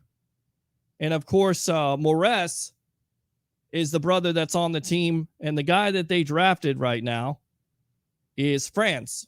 So Franz Wagner, 8th out of Michigan. So pretty good haul by the Orlando Magic, wouldn't you say? Jalen Suggs, hell of a college basketball player, has athleticism for days, can go to the rim, can shoot pretty well. Of course, you not only have to shoot pretty well, you got to shoot from the perimeter. We'll see. That's one of the things he definitely has to work on. But we saw the shot in March Madness, did we not? How this kid can make big-time shots at big-time times in the game. So you liked what the Magic did there with the players they picked from Gonzaga and, of course, from Michigan. We talked about already Russell Westbrook and the LA Lakers. What do you think about that? Big-time baseball trades going on today. Rays not doing anything. A little bit quiet. Lots of talk. All kinds of talk with the Rays. Although I will give them some respect. You know, getting a Nelson Cruz, even though he's 41 years old, he could still hit it out of the park. A little bit surprising the Rays would make that. In fact, I asked our good friend Dennis Phillips off the air from ABC Action News meteorologist, were you surprised by it? And he said, yep, never seen that before. Never seen the Rays make a deal at the trading deadline. Of course, they got a reliever, and they traded, of course, Diego Castillo to the Mariners.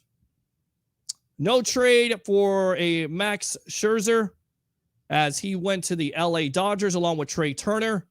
So basically the Dodgers trying to win the World Series again. Chris Bryant goes to the San Francisco Giants, and Anthony Rizzo for some inexplicable reason goes to the Yankees when the Yankees needed pitching. Makes no sense with the Yankees at this point. None. And then, of course, Javi Baez going to the New York Mets. So there you go. You look like you're wearing lipstick. I'm not wearing lipstick. What the hell does that mean? I don't know what the hell that means.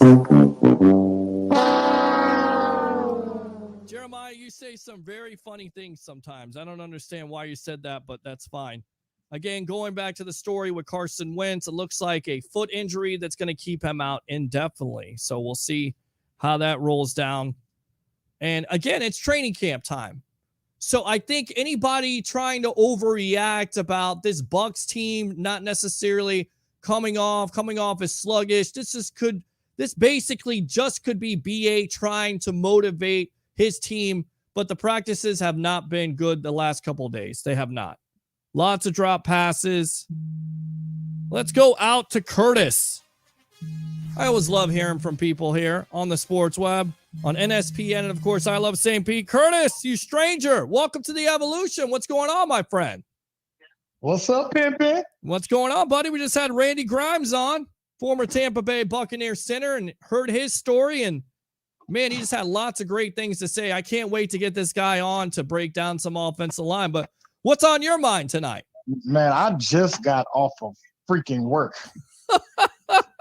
You know what? I'll tell you right now. See, this is the thing. I give the meetings in the morning at my first job, which is, lead generation, and I have to motivate people. And the one thing I always say, everybody's like, it's Friday. Yes, it's Friday. Once we get through this, guys, we'll be home free. And I tell you right now, this had to be one of the slowest days of all time. In fact, I felt like I wanted to shoot myself because the day was never going to end. Is that the kind of day you had, my friend? Man, you have no freaking idea.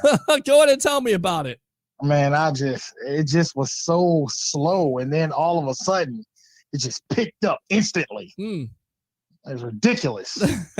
But anyway, yes. I want to talk about our Buccaneers. First of all, I haven't called you in a long time. So, well, you got to stop doing that, okay? Because that's bad. You know what? I just got picked up more hours at work, bro. Well, so good for you. Congratulations. My behind off. Let me go ahead and give you a Ric Flair woo for that. Because it's always good to get a raise. It's always good to pick up some extra hours because guess what? That money, that mucho dinero is in that pocket, right? You're able to pay those bills, especially That's rent. Right. because it is the right. first of the month. So First of all, let's talk about the greatest Super Bowl ring anybody's ever seen in their freaking life.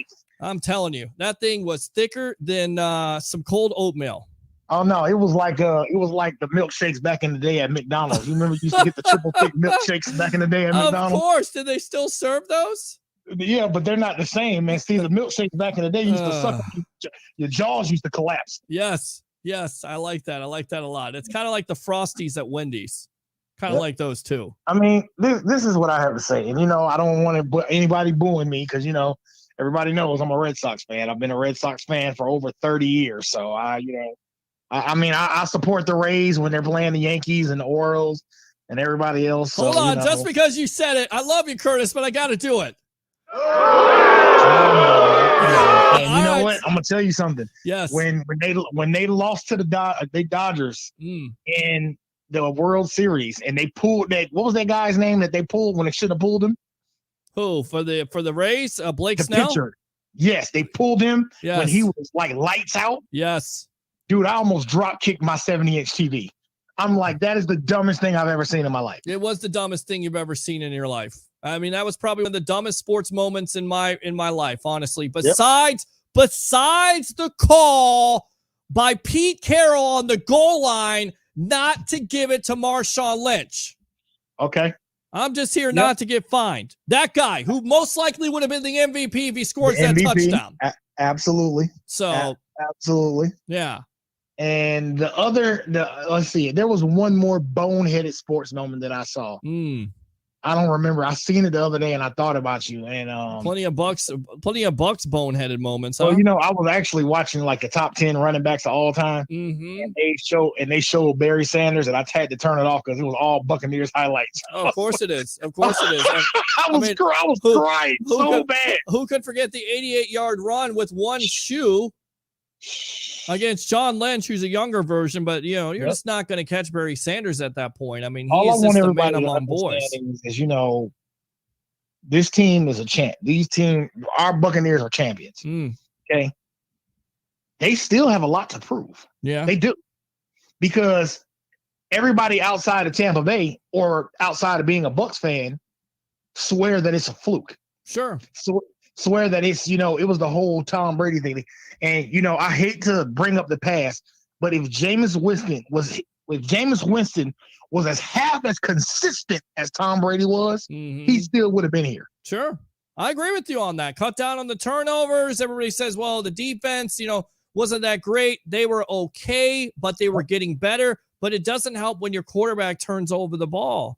I mean, what a difference, right? 40 touchdowns and 12 interceptions. And the other thing is, I've been watching the Madden ratings on ESPN this week. Okay? Is this a joke or what? Am I in the Twilight Zone here? I mean, I feel like playing. How is Julio Jones, Amari Cooper, Keenan Allen, guys like that ahead of Mike Evans? What are they watching? Well, why isn't Carlton Davis a top 10 corner? Well, I don't know. I mean, I guess they didn't watch the performance at the Bucs back end. Yes, I said back end. I mean, did he not shut Michael Thomas down all year last year? He absolutely Every game did. they played against him, she shut him down. And that's another player that's ahead of Mike Evans, which, by the way, Mr. Mike Thomas not going to play for the Saints until week 7. And by the way, Madden, he had 0 touchdowns last year, and you still ranked him ahead of Mike Evans. Go ahead. And now, the other thing that bothers me, God, I got so much to say. I'm going to have to call you back on another day. No. You take your time, buddy. Dude, if I hear one more person predict the Cleveland Browns to be in the Super Bowl, I'm going to blow my brains out. Well, look, I'll be honest with you. I love Cleveland Brown fans. I mean, hope is eternal. They're kind of like the cousin of Tampa Bay Buccaneer fans, except when their team loses, they're there. They support them. We know Bucs fans. There's some diehard Buc fans, but we also know that, some Bucs fans can, go off into the good night, if you will. I'm going to tell you a quick story, and then I'm going to continue my rant. All right, go for it. When we lost to the Saints 38-3 last year, the very next morning, I was head to toe, hat, socks, mask, shirt, pants, tennis shoe, sandals. Wow. Buccaneer. And some guy looked at me and was like, "You're not embarrassed to have that on?" I said, "You should be embarrassed to talk to me. Get out of my face."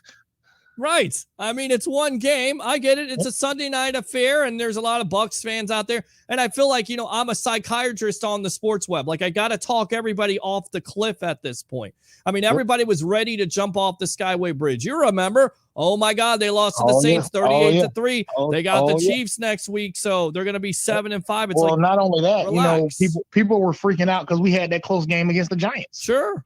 And then we had that loss to the Rams. Yep, and the loss to the Bears that was on prime time. Absolutely. Sleepy Tom, right?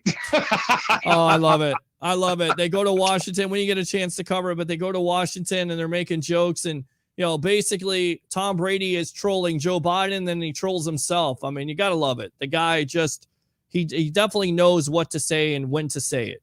Now, I'm going to say this about Cleveland. I'm going to get back on subject. All right. I personally don't like Baker Mayfield. But he's very talented. He is. And he is very talented. And their Super Bowl dreams lie on him. Mm-hmm. Because you still got Kareem Hunt and Nick Chubb. And Nick Chubb is one of the best running backs in the league. Yeah. And then you got Jarvis Landry, who how I feel about him.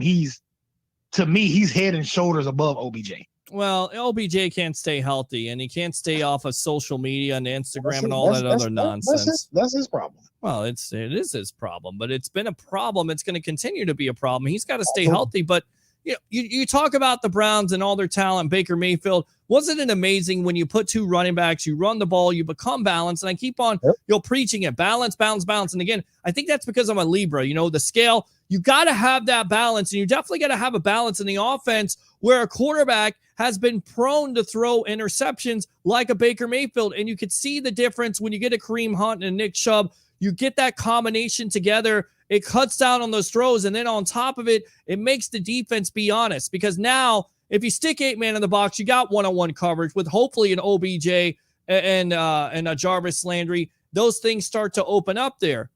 So to me, I think that's the key. They got to get back to that. But now, nobody's going to be surprised by the Cleveland Browns. Nobody's going to be surprised. And that's going to be a tough division. You got Big Ben coming back off of injury. Go ahead. I have a date tonight, and I'm going to go take a shower, but I have a couple early season predictions. Okay. All right. You already know how I feel about the Bucs. I already think we're going to win the Super Bowl again. That's not a question. How many wins? 14. Okay. 14-3. Got you down there, like Curtis. 14. All right. I think we're going to lose one division game, and it's going to be like a hiccup. Mm-hmm. Because New Orleans still has a great defense. And that offense is, if Jameis Winston has learned anything from Drew Brees, that kid has talent through the roof. Sure he does. He does. Right. I'm not worried about Carolina. I ain't worried about old ass Matt Ryan. I ain't worried about that. The only other games that I'm not even worried about New England. The two games that I'm on, it's three games that I'm looking at. I'm looking at the Rams game. Mm-hmm. I'm looking at the Dolphins game because people are sleeping on the Dolphins. Well, you shouldn't, because their defense is unbelievable, especially and Buffalo. That's it. Josh Allen with those quarterback rankings. Should Josh Allen be ahead of Deshaun Watson in your opinion? The only reason he is because he's in trouble. Yeah, I tell you right now, the talent of Watson is unbelievable. I'm just so shocked by these allegations this year. I really am. I don't see him playing. I don't know. No, I don't. Well, you know what? And they keep going back to the Ben Roethlisberger thing. Just go ahead and suspend him. Get it over with now. It's so much worse than that. Yeah. I tell you why, Curtis, because of social media and the Me Too movement and just everything being out there. I cannot fathom the National Football League and Roger Goodell basically turning a blind eye and saying, you know what, we're just going to suspend you for 6 games. And I get it, they're allegations, but it's a lot of allegations. They need to just go on and suspend him for this whole season. Yeah, I agree. I absolutely agree. Just go ahead and, no matter what happens, go ahead and suspend him for the season and get it over with. Yeah. And but going back to my other predictions, I'm going out on a limb when I say this. I like the Cardinals this year. Okay. to win their division. See, the Cardinals for me, and this is the problem for the Cardinals, Kyler Murray, he's got to stay healthy. He's got to be consistent. I'm not sure. When he got injured last year, they weren't the same team, but you're exactly right. You have J.J. Watt. They added to the defense. They have some defensive playmakers on that team. You know, Chandler Jones. They need to run the ball. Well, I agree with that. You got to, again, take the pressure off of your young quarterback. Who's your running back there? Who's the my sleeper team is actually in the AFC this year, and I can't believe I'm going to say this. It's not the Dolphins, it's not the Colts, it's not the Browns. I'm actually going with John Gruden and the Raiders. Oh, tell me why, because I got James Smith. I think he's still watching here, Mr. Troll Life himself. The only reason because is, listen, I'm going to tell you something. That team was a good team last year. Mm-hmm. And, you know, I just feel like with all the draft picks, like John Gruden and Mike Mayock have not been getting, you know, doing the old, Al Davis, just drafting the best speed or the strongest guy in the draft. They've been actually doing their homework and drafting consistent, good players. Right. And Denver doesn't have a quarterback, so they're not going to be good. Denver's terrible. They got Bridgewater. I believe Bridgewater is going to start over Locke because Locke is. I don't think Locke's the answer.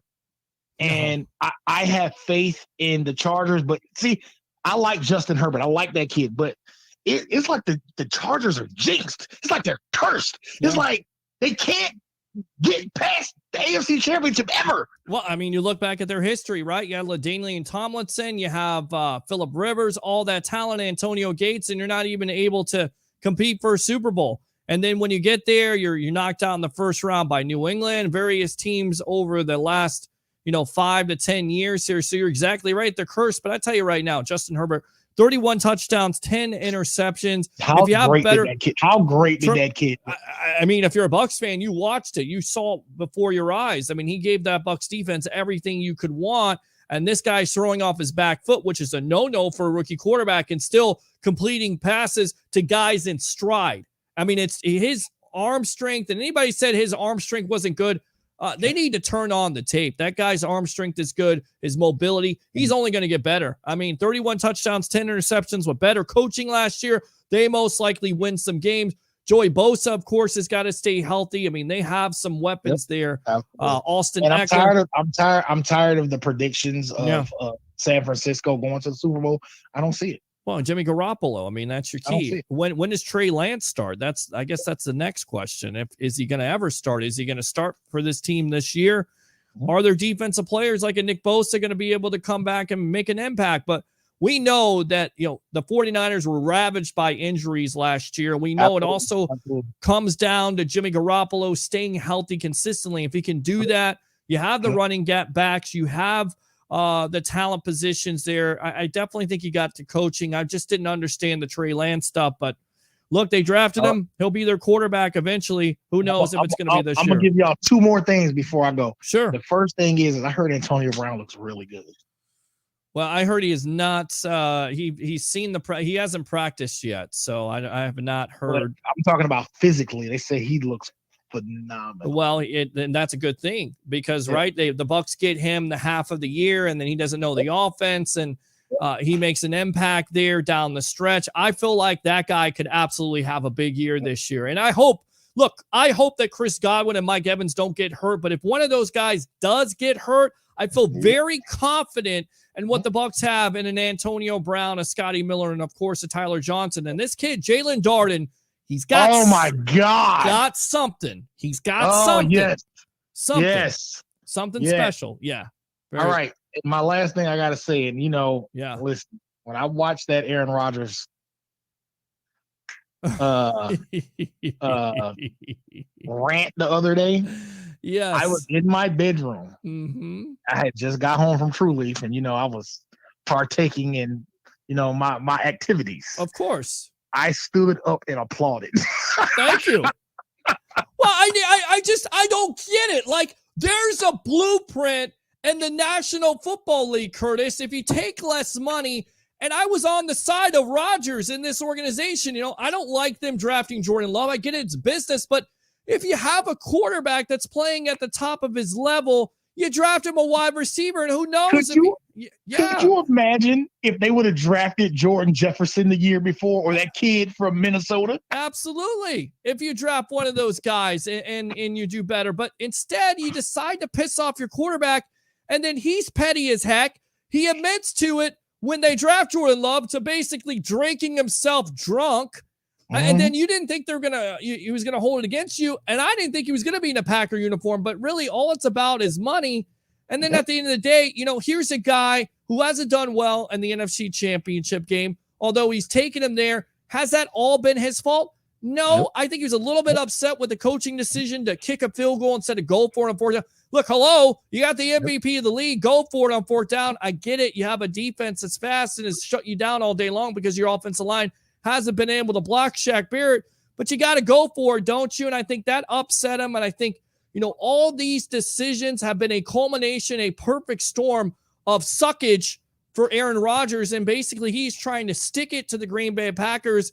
And I just feel like, look, if it's about money, if it's about this and everything else, fine. But that does not work. When quarterbacks get big time money, it hinders the team from having progress, keeping those teams. And that's why Tom Brady left New England after so many years, because he was taking less money. And all he asked the New England Patriots was, hey, give me some weapons that I can throw to. And they say, no, pound sand. And that's the reason why Brady's in Tampa. And there's a blueprint to it, Curtis.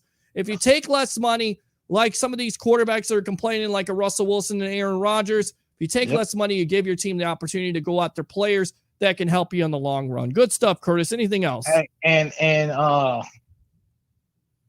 there was some. Okay, so just we need to go on and just tell Rodgers after Brady retires. I mean, he can just come to Tampa. Everybody assumes that. Honestly, everybody assumes that he's going to be the next quarterback. You hear Deshaun Watson. I don't think maybe Rodgers, but I don't think Brady's done yet. And you don't. No, I think Brady's got this year, maybe one more left. One more year, and then Trask takes over somebody else. Good stuff, Curtis. Let me go ahead and give you that whoop from Ric Flair. Woo! Good stuff, my friend. Keep on calling the evolution of sports talk television. Hey, man, I got you, brother. Have a good day tonight, my friend. All right? All right, man. All right, there you go. See, the thrill is not gone. The guy's married. He's going on a date. What's he do? He calls in to the sports web. 727-255 0391 and 727-255-0391. I thought everybody's like, oh, Pete, you got to have guests in order to talk to. That guy's got to have a sports talk show. He's got to have guests to talk to. No, I don't. Sit here and talk sports all night long. Sit here and talk about work, dating, relationships, even though I don't know that much about it. Have a little bit of experience to it. And we can talk about football. Baseball and basketball. There was some hockey this week with the Lightning. We'll cover that more on Monday with Travis Fiedler, Rocket Sports and Entertainment. Don't want to give that away. Let's see. How about the Cubs fire sale? Yeah. Disappointing. Go Cubs, go. And all those players did go. Rizzo to the Yankees. Chris Bryant to the San Francisco Giants. Baez to the Mets. The Cubs and Mets making a trade. Cats and dogs living together. Yeah, it's been a sad time for the Cubs. Well, look, you got a World Series in 2016, right? You got to be happy about that, Christopher Cole. If you don't know my story, I grew up as a Cubs fan. And then my dad basically got on me and said, you got to be a Rays fan. I grew up as a Cubs fan. It's nice to see them win a World Series. But, of course, maybe they should have won 2 or 3 more with all that talent. Didn't happen. So now that's the way of the business. Joe Madden stepping aside, of course, him going to the Angels. That's the way the business is. Okay, I read that already. What's up, Peter? What's going on? Bucs time 12. How you doing? I'm playing because your mustache blends in with your lips. I don't know why you're looking at that, but okay. I did get shaved up tonight, though. Carlton Davis is maybe the most overlooked guy on the team of overlooked guys. He's not going to be overlooked this year, Bucs time 12. Not at all. Big year for Mr. Davis. He has an opportunity. He's going to be a free agent. He's going to play his ass off. He played well last year. Of course, people go back to the Hill situation. But remember, he led this team with interceptions, did he not? So he's got a great opportunity there. He's not that great. I don't like Davis. I don't think there's a lot of people that like Carlton Davis or Sean Murphy Bundy. But did you guys watch last year that back end play? Even with the injuries in that Packer game, they still played well. So, and then the Kansas City game. Did Patrick Mahomes go off in that game? Did they score a touchdown still? Oh, they didn't. Oh, how about that? What was it? I was on the plane the other day, headed to Michigan or coming home from Michigan, talking to a Chiefs fan. And of course, he was trying to talk trash to me because he knew I covered the Bucs. I told him. He's like, oh, how about those Chiefs? They're going to win it this year, huh? Really? You watch that game in the Super Bowl? This is the only touchdown for a Chiefs fan right now. You're touching down right now, sir, on the plane. That's it. That is it. He blows too many plays, does he? He had one bad game versus Tyreek Hill. I mean, how many corners in the league did that? You don't play Tyreek Hill one-on-one. Carlton Davis is one of the best corners in the league. He'll show that this year. I guarantee you. Saints are still the team to beat in the South until someone beats them. Disagree. Losing Michael Thomas, not good. I know what you're saying. I get what you're saying, but the Bucs disposed of them in the divisional playoff. Let's not act like they didn't beat the Saints. I get it. During the regular season, Saints usually win the division, but you lose Drew Brees. You don't know who your quarterback is. Michael Thomas is out. You have all kinds of losses on the defensive line. Lots of question marks about the New Orleans Saints. Not that way this year with the Tampa Bay Buccaneers. Not at all. So I get what you're saying, but come on. Don't play around. Where did Chandler Jones go? Nowhere, but he wants a trade, which I don't understand what Jones wants. I mean, you got an opportunity to be a part of a defense with J.J. Watt. I mean, put your ego aside. You barely played last year. You're already making pretty good money. You got an upcoming team with an upcoming offense. I mean, Arizona's everybody's darling, the media darling for that division. Why would you not want to stay there? I don't know what's going on with that situation. Pay Dak, break the bank. Well, they did. They broke the bank. And the problem is he's already hurt. So that may not necessarily be the best situation at the end of the day. I told you about this, about how I feel about getting a quarterback. And I get it. Every quarterback has value. But when you pay that quarterback to that point, it hinders the team. The team isn't able to go after the players they want. Case in point, Tom Brady throughout his career, even in this offseason, redoes his contract, you're able to re-sign everybody. Make no mistake about it, it's not that hard. I get it. Every quarterback's got to get paid. But what's the difference between 25 and 30 million? Or 40, 45 million? Well, the difference is you're not going to be able to keep those players around. By the way, Packers traded for Randall Cobb. I guess that helped out Aaron Rodgers, one of his friends.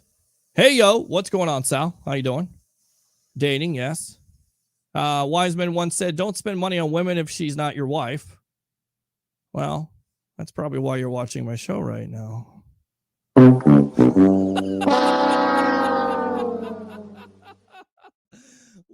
is that? I never will subscribe to that. Come on, man. Stop with that. I wish we could have gotten Jarvis Landry as our future quarterback. He has more touchdowns last season than Jameis Winston. You know what? I'm not going to even respond to that. And Jeremiah says, great player as well as Simmons. Yes, Isaiah Simmons. Wow, what a comeback from Peter. Stunning. Love you, man. Love you. Love you, all you guys here. So, yeah, I mean, look, to me, the division is the Bucs if they want it. Of course, all this talk the last couple of days with training camp, who's going to stick out, who you're looking forward to. I like to see O.J. Howard play a full year. I like to see what this kid really has because we saw it early on last year until he got hurt. This guy could be a weapon. It can be. Sorry, Troy Polamalu. I had to do that to you. I had to. I just had to. I had to dunk on you. Boom, shakalaka! I had to do that. It's okay. It's all right. That's what happens here on the Sports Web. We're all friends. We all have a good time together. We all talk about the Tampa Bay Buccaneers and various sports. So that's what we do here on the Evolution of Sports Talk Television. 727-255 0391 at 727-255-0391. Plenty to talk about. We'll have Dennis Phillips next week. He's coming off a vacation. We'll have Travis Feely of Rocket Sports and Entertainment. Who knows? Just continue to tune in to the NexGen Sports Media Network, or we'll just make it simple. NSPN, and of course, I Love St. Pete. So with that being said, I think I'm just going to wrap it up for the night, guys. Thanks a lot for tuning in to the evolution of Sports Talk Television. We'll be back on Monday night with more fun and hijinks. Of course, thanks to the great Mr. Randy Grimes, former Tampa Bay Buccaneers center, his story. Go back and watch it. Subscribe on YouTube, Facebook. I don't think we have a Twitter site, and definitely go friend me on Facebook at Peter H. Blake, and do 3 things for me on this Friday night. Whether you're dating or not, you have an opportunity to tune into the evolution of Sports Talk Television. Bring your passion, bring your excitement. Just don't bring any nonsense. I'm your host, Peter Blake. Have a great night.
Stan Arthur here for the I Love St. Pete Facebook group. If you're a business owner looking to connect with tens of thousands of potential new local customers, you owe it to yourself to get enrolled in our Key Tag Rewards program. Since 2019, we've signed up more than 200 local merchants. Sponsor opportunities are available too, such as our group banner ad and even your own custom key tags. Just go to stpetekeytag.com, get enrolled, and get ready to get busy. stpetekeytag.com.